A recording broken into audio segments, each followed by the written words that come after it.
ആ ചുമ ഉണ്ടായിരുന്നു, ചൊറിച്ചിലുണ്ടായിരുന്നു, വോമിറ്റിംഗ് ഉണ്ടായിരുന്നു, എല്ലാം ഉണ്ടായിരുന്നു.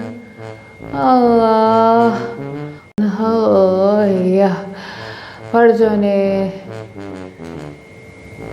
ഇത് പിന്നെ ബിയറാണ്, ബിയർ. ഇത് കുടിച്ച് കഴിഞ്ഞാൽ മാറും. 5 നേരം നിസ്കാരത്തിൻ്റെ ഒപ്പം ഇത് ഞാൻ കുടിക്കുന്നുണ്ട്. കുടിക്കാവേ.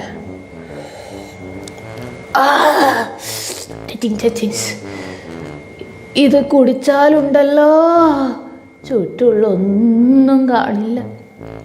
ഒരു മരുന്നിനും കഴിയാത്തത് ബിയറിന് കഴിയുന്നാണ് പറഞ്ഞിട്ടുള്ളത്. നിങ്ങൾക്ക് എല്ലാവർക്കും അറിയാത്തൊരു കാര്യമാണ്. എൻ്റെ പുതിയ അറിവ് ഞാൻ പറഞ്ഞു തന്നെന്ന് മാത്രം.